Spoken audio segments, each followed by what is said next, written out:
देखिए, आज हम एडवांस इंग्लिश स्ट्रक्चर पर या सेंटेंसेस पर डिस्कस करेंगे, जो आप यूपीएससी के आंसर राइटिंग में, इंटरव्यू में या फिर डेली कन्वर्सेशन में किसी के साथ बात कर रहे हैं, सारी चीज़ों में आप इस्तेमाल कर सकते हैं। ये अगर आपको पता है, लेकिन ग्रामेटिकली कितना सही बोलते हैं आप, ये आपको जानना ज़रूरी है, ताकि आपको नंबर अच्छे मिले और कोई गिल्ट ना हो तब आप किसी से बात कर रहे हो। जब आपको कोई भी गिल्ट ना हो, तो गौर से वीडियो को देखें और कुछ समझ में नहीं आया तो कमेंट ज़रूर कर सकते हैं आप। सो देखिए, पहला है द वे। द वे, हमें तो पता है कि इसके रास्ते को बोलते हैं हम वे, लेकिन यहाँ पे कुछ और मायने हैं इसके। द वे, फिर कोई भी सब्जेक्ट लगाना है, जैसे आप आई लगा सकते, यू, ही, शी या दे, या किसी इंसान का नाम ले सकते। फिर इसके बाद वर्ब लगाना है। कौन सा वर्ब लगाना है एग्जाम्पल से मैं आपको समझा दूंगा, और जो भी आपको आगे बोलना है बोल सकते हैं आप। सो ये किसके लिए इस्तेमाल होता है, मतलब किसी की आप तारीफ़ करना चाहते हैं कि कोई कुछ काम कैसे कर रहा है, वो सारी चीज़ों के लिए आप इसका इस्तेमाल कर सकते हैं। और इसका फार्मूला होगा द वे, फिर सब्जेक्ट, फिर वर्ब, और बाद में जो भी आपको सेंटेंस बोलना है वो आप बोल सकते हैं, राइट। फिर हम अब एग्जाम्पल सेंटेंसेस देख लेते हैं इसके। देखिए, I like the way she smiles. अब यहाँ पे क्या है, I like the way, I like, ये आप कोई भी सेंटेंस बोल सकते हैं आप, राइट। फिर द वे लगाना है, फिर जो शी है हमारा सब्जेक्ट है, और ये स्माइल है वो क्या है, हमारा वर्ब है। अब स्माइल्स क्यों लिखे हमने, क्योंकि शी ये एक सिंगुलर वर्ब है, राइट, सिंगुलर सब्जेक्ट है, इसलिए हम सिंगुलर वर्ब का इस्तेमाल कर रहे हैं। I like the way she smiles. अगर आप इसे यू के साथ बोलना चाहते हो तो ऐसा बोलेंगे, I like the way you smile, मतलब वहाँ पे एस नहीं लगाना है, राइट। तो आपको ये बेसिक पता होना चाहिए, वीडियो मैं बनाया हूँ तो आप वो सारी चीज़ें देख सकते हैं, और उसका ट्रांसलेशन भी नीचे दिया गया है। फिर इसके बाद देखिए, the way he speaks shows his confidence. The way he speaks shows his confidence, जैसे वो बोलता है तो ये क्या बताता है, उसका कॉन्फिडेंस बताता है। द वे हमारा स्ट्रक्चर हो गया, ही हमारा सब्जेक्ट, फिर स्पीक्स हमारा वर्ब हो गया।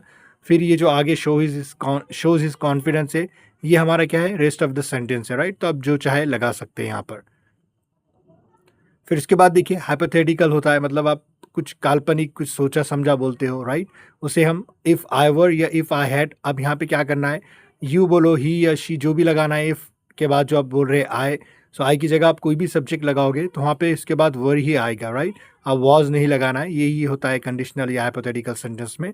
सो ये किसके लिए इस्तेमाल होता है, इमेजिनरी या फिर जो सिचुएशन सही नहीं है, मतलब रियल नहीं है, उसके लिए इसका इस्तेमाल होता है। तो इसका फॉर्मूला क्या होगा, इफ़ आई वर, आई की जगह आप कोई भी सब्जेक्ट लगा सकते हैं, राइट, ही, शी, इट या किसी इंसान का नाम, फिर वर ही लगाना है आपको। फिर इसके बाद नाउन या फिर एडजेक्टिव लगा सकते हैं। नाउन जैसे कोई पोस्ट का नाम ले लीजिए, जैसे पीएम, कलेक्टर, आईपीएस वगैरह। एडजेक्टिव या फिर स्ट्रांग वगैरह, वीक, कोई भी एडजेक्टिव ले सकते हैं।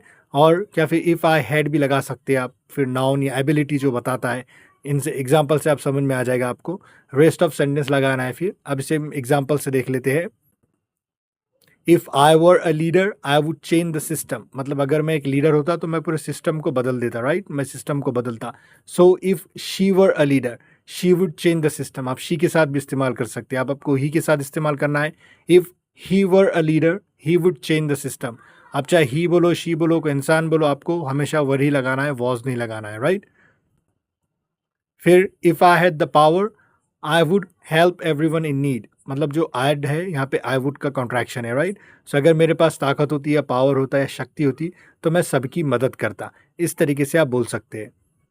अब देखिए, एज़ इफ़ या एज़ दो का इस्तेमाल करना है आपको। ये किस लिए इस्तेमाल होता है, जैसे आपको बोलना है कि मतलब वो ऐसे बोलता है कि मतलब कुछ तो भी उसके अंदर वो चीज़ है ही नहीं, फिर भी अपने आप को बताता है, कंपैरिज़न करते रहता है, उसके लिए इस्तेमाल करना है। तो हम यहाँ पे सब्जेक्ट का इस्तेमाल करेंगे, फिर वर्ब का इस्तेमाल करेंगे, फिर एज़ इफ़ या एज़ दो का इस्तेमाल करेंगे, फिर जो भी सेंटेंस बोलना है बोल सकते हैं आप, राइट।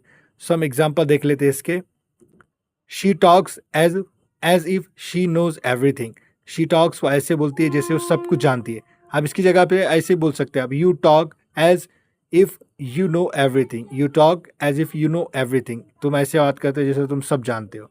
तो आप सब्जेक्ट के हिसाब से चीज़ें बदल सकते हैं। ही वॉक्स एज दो ही वर a king. He walks as दो ही वर अ किंग। अब हाइपोथेटिकल कभी भी रहा तो वर का इस्तेमाल करना है, इतना भी याद रखिए आप, कि वो ऐसे चलता है जैसे कोई राजा हो, राइट।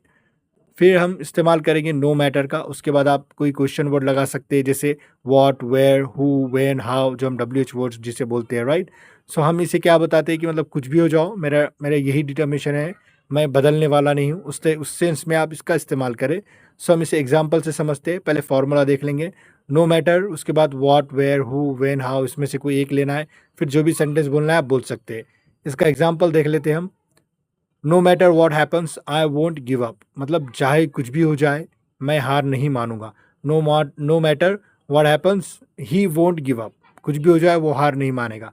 तो ये बाकी वाला सेंटेंस आप जिसके बारे में बोलना चाहे बोल सकते हो, right. So no matter how hard it gets keep moving forward. No matter how hard it gets keep moving forward, चाहे जितनी भी कठिनाई आए, कठिन हो जाए, आगे बढ़ते रहो। सो ये सारा क्या है, सेंटेंसेस है। देखिए ये आप आपके आंसर यूपीएससी आंसर राइटिंग में भी इस्तेमाल कर सकते हैं, या इंटरव्यू में इस्तेमाल कर सकते हैं, या किसी के साथ बोल रहे हैं तब तो आपको इस्तेमाल करना ही है। अब आपको इसका ग्रामर समझ में आ गया, सब समझ में आ गया, और मुझे बताना है कि आपको ये वीडियो कैसा लगा।